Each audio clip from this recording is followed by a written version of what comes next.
dans ce match.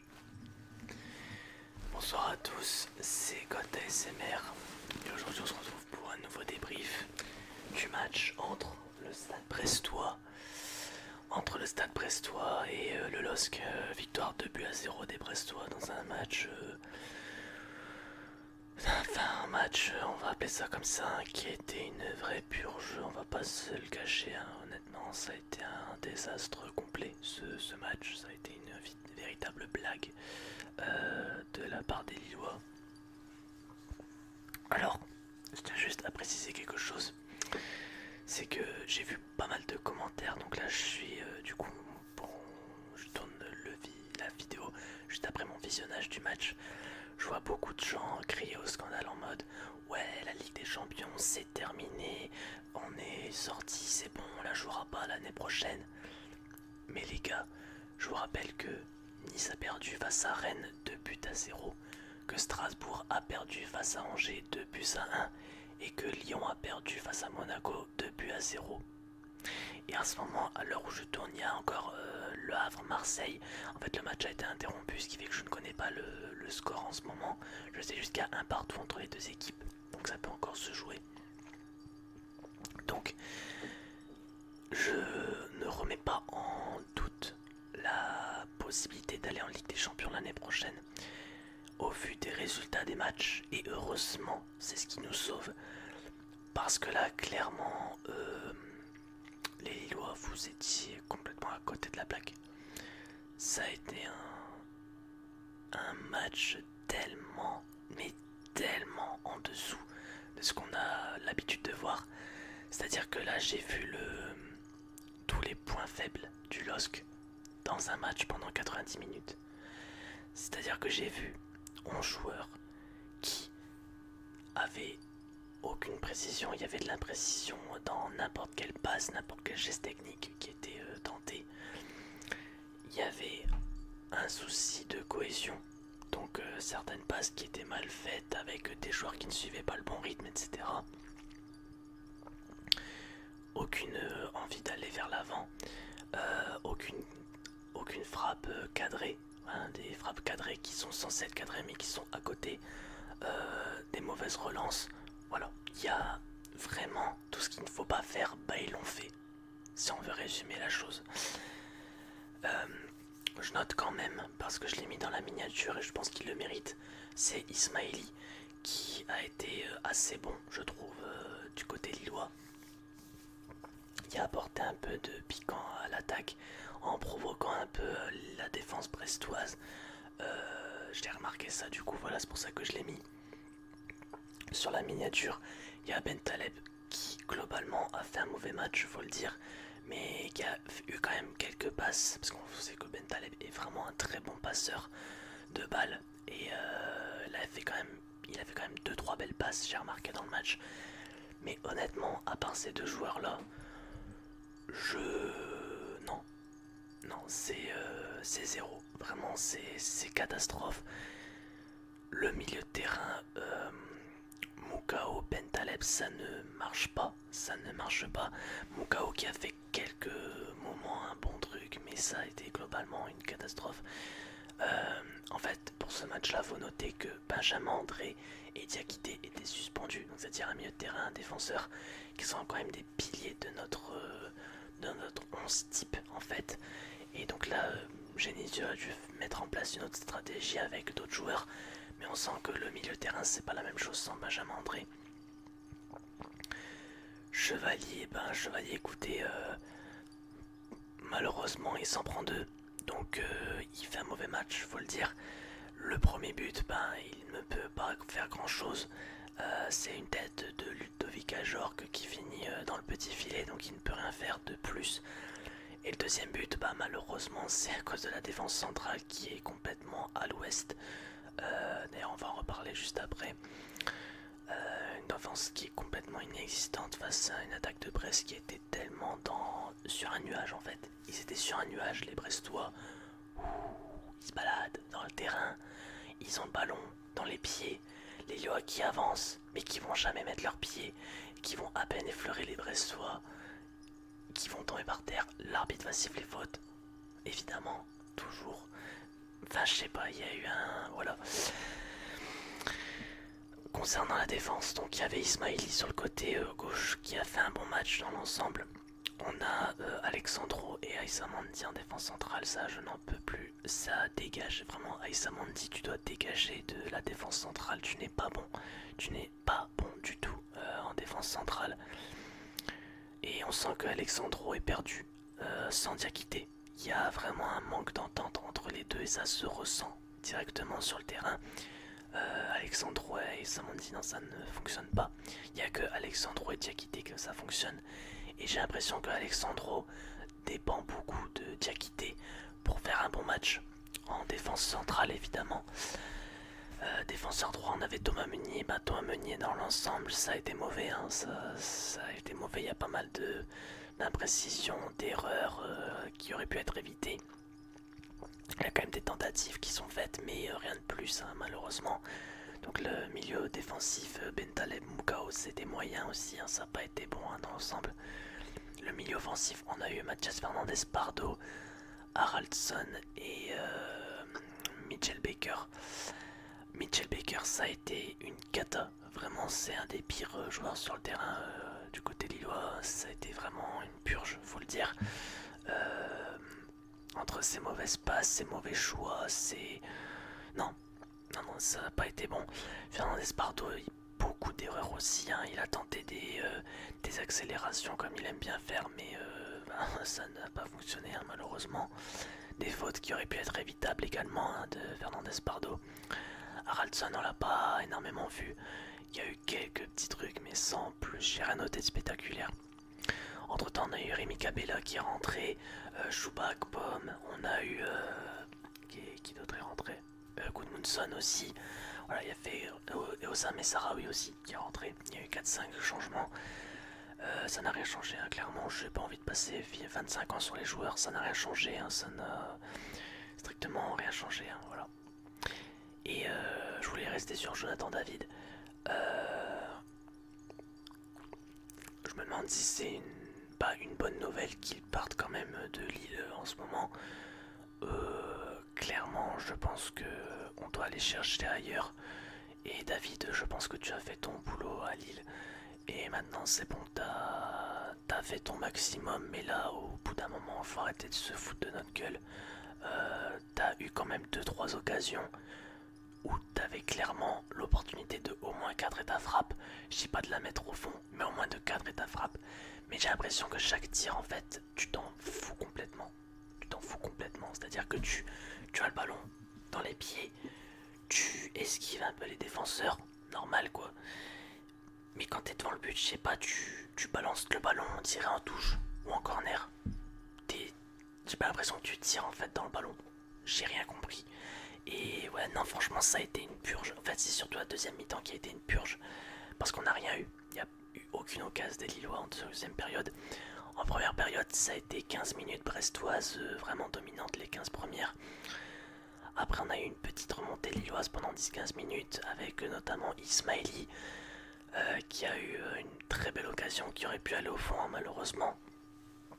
On a eu David aussi qui avait une belle occasion, mais qui a fait n'importe quoi encore une fois. Il effleure le ballon du bout du pied alors qu'il a clairement l'opportunité de la mettre encore plus fort. Vraiment, David, c'est... Non. David, je pense qu'il a fait son match, sa fin de saison avec les Lillois. C'est le bout du bout là, on est arrivé à la fin du tunnel, maintenant faut qu'il parte. Faut vraiment que David parte là. Faut qu'on aille chercher un autre attaquant parce que là clairement il ne correspond plus au profil d'un attaquant du LOSC, c'est pas possible. Choubak, Pomme, qui malheureusement, je vais quand même lui parler de lui parce qu'il a quand même mis une barre transversale, c'est pas rien, il a quand même fait quelques trucs.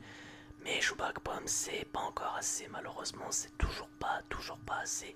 Il faut aller encore plus dans le concret. Faut aller encore plus dans le concret, voilà, tout simplement. Et pourtant, c'est un joueur qui a été formé à Arsenal, faut le dire. Hein. Donc oui, non, ça a été vraiment compliqué. Mais je ne suis pas... En fait, je suis énervé, mais je suis pas autant énervé que pour d'autres matchs auparavant. Même si on perd 2-0, bon, voilà, c'est tout. On est à l'extérieur, c'est tout, ça peut arriver, malheureusement. Mais moi ce que je note aussi c'est que Nice, Strasbourg et attendez, Nice, Strasbourg et Lyon, voilà, et Lyon, ces trois-là ont perdu, sachant que ce sont encore des concurrents potentiels pour les coupes européennes.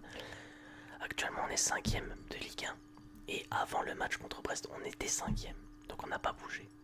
On n'a pas bougé. Et Nice, Lyon et Strasbourg n'ont pas bougé en termes de points, sachant que c'est respectivement les 4e, 6e et 7e de Ligue 1.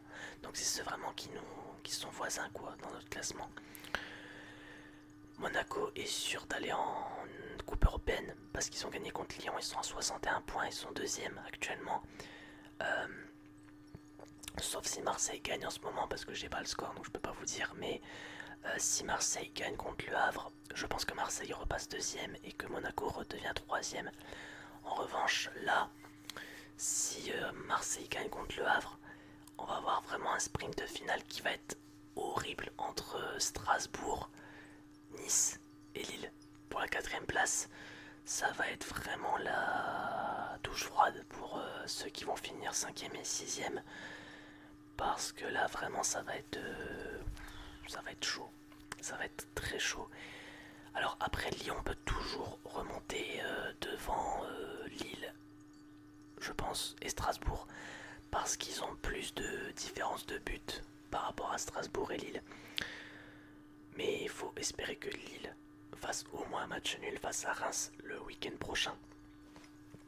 Vraiment, il y a un calcul à faire, mais moi, honnêtement, le match prochain, donc le prochain match c'est Lille-Reims, donc à la maison, pour le dernier match à domicile, on doit gagner. Voilà, là c'était vraiment la dernière cartouche, la dernière défaite possible contre Brest. Heureusement, les autres équipes ont mal joué également. Rennes qui gagne 2-0 face à Nice, donc comme quoi, ben, même les plus grands clubs dans le classement, ben, ils perdent quand même. Donc voilà, c'est pour ça que je suis pas énervé parce que je vois que les autres ont mal joué également, donc ça me va. Et puis ben voilà, on verra ce que ça donne le week-end prochain. Et puis malheureusement, si on doit aller en Europa League, et ben tant pis. Mais moi ce que je dis, moi ce que j'en pense, c'est que certes, si on ne joue pas la Ligue des Champions, tant pis. Tant pis, voilà, c'est tout, on ne la jouera pas. Mais je faut pas se voiler la face. On sait très bien qu'on ne gagnera jamais la Ligue des Champions, les gens. On n'a pas du tout le niveau ni le mental pour faire ce genre d'exploit. C'est impossible. Si on va en Europa League, je pense qu'on a plus de chances de gagner et de soulever la coupe que de soulever la coupe de la Ligue des Champions. Enfin, faut être honnête, hein, moi je suis un vrai supporter, je suis honnête quand je dis ça. Si on va en Conference League ou en Europa League, il y a de fortes chances qu'on soulève la coupe. Si c'est en Ligue des Champions, c'est pas possible les gens. Vraiment c'est impossible, n'y pensez même pas. Il n'y a aucun club français qui, pour ma part, alors à attendre PSG, Inter Milan, mais pour ma part, il n'y a aucun club français qui pour moi est capable de soulever la coupe de la Ligue des Champions. Sauf si le PSG bat Inter Milan, et là voilà, on aura un nouveau club français qui sera récompensé. Mais voilà, pour moi, c'est pas possible qu'un club français puisse gagner la Ligue des Champions actuellement.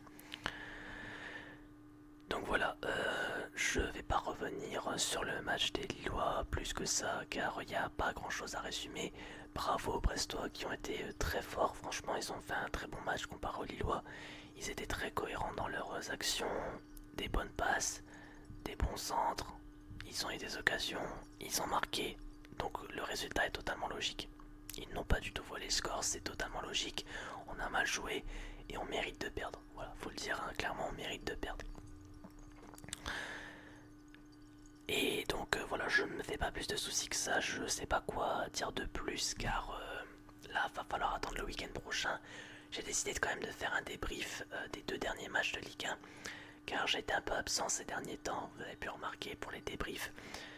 J'avais pas eu le temps ni la motivation de le faire parce qu'entre temps il y a eu le nul face à Marseille où clairement le score a été très refléteur de ce qu'ont produit les deux équipes. On a eu aussi d'autres matchs, je sais plus c'était lesquels, mais on a eu d'autres matchs en temps et en heure et ouais c'était plutôt pas mal dans l'ensemble. Mais là pour le coup je voulais quand même faire un débrief pour Brest-Lille. Parce que là, il y a clairement une purge qui a été faite par les Lillois, faut le dire. Ça a été vraiment dégueulasse ce qu'ils ont fait, faut dire les termes. Mais moi j'attends le week-end prochain, ne parlons pas trop vite en disant que la Ligue des Champions c'est terminé. Car si on gagne contre Reims, on a encore nos chances les gens. Si Nice ou Strasbourg, pas si Nice perd surtout. Si Nice perd, sachant qu'ils affrontent... je ne sais plus qui ils affrontent Nice, mais en tout cas, si Nice perd le week-end prochain, on a encore nos chances d'être en Ligue des Champions. Parce qu'on a plus de buts que Strasbourg. On en a 2 de plus, il me semble. Je crois qu'on est à 15 en différence de but et Strasbourg est à 13. Donc admettons qu'on gagne 1-0 face à Reims et que Strasbourg gagne 1-0 mais que Nice perd. Je pense qu'on a encore nos chances d'être en Ligue des Champions. Donc voilà, on va pas se voiler la face trop vite. On va aller jusqu'au bout de la saison de Ligue 1. On verra ce qui nous attend. Si on joue en Europa League, et ben moi ça m'ira très bien. On aura quand même une compétition européenne, ça sera déjà ça, mais avec plus de potentiel et plus de chances de soulever la coupe qu'une Ligue des Champions. Voilà, moi c'est tout ce que je retiens. Certes, ça me donne envie de rejouer une Ligue des Champions, évidemment, vu la saison qu'on a pu faire cette année entre les exploits contre le Real Madrid et l'Atlético de Madrid, le 6-1 face au Feyenoord. Voilà, il y a vraiment beaucoup de choses. Et faut noter quand même une chose, c'est que les Lillois font quand même une belle saison en Ligue 1 malgré cette défaite contre Brest ou des défaites contre Saint-Etienne, contre Le Havre, contre des petits clubs on va dire. Faut noter quand même que les Lillois ont quand même 3-4 matchs de plus que les autres équipes de Ligue 1 parce que cette saison pour la Ligue des Champions on a dû passer le Fenerbahçe et le Slavia Prague en match aller-retour pour les tours de qualification. Enfin les tours éliminatoires pour la qualification en Ligue des Champions. Donc faut quand même noter ça. On a su aller jusqu'au bout. Moi je note quand même que les Lillois ont été très courageux. Mais faut aller jusqu'au bout les gars. Faut aller jusqu'au bout, faut pas lâcher.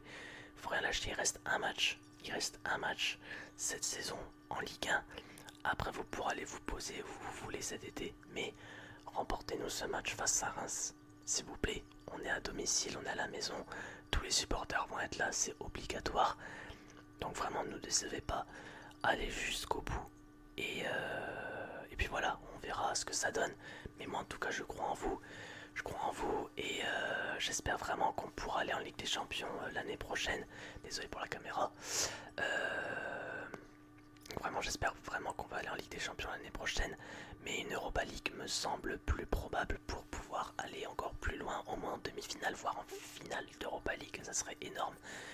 Et voilà, donc reposez-vous, prenez le temps de retravailler vos coordinations, votre technique, votre tactique de jeu, car là, face à Reims, ça va être peut-être pas le plus gros match de votre life, mais là c'est important, la victoire est très importante le week-end prochain. Parce que si on repère, je crains qu'on ne joue pas de Coupe européenne l'année prochaine. Donc voilà, c'est ce qui me fait un peu peur. Mais jouez au moins un nul, s'il vous plaît. Le mieux la victoire, avec au moins 2 buts de différence, ça serait déjà pas mal. Et après on verra ce que ça donne. Voilà.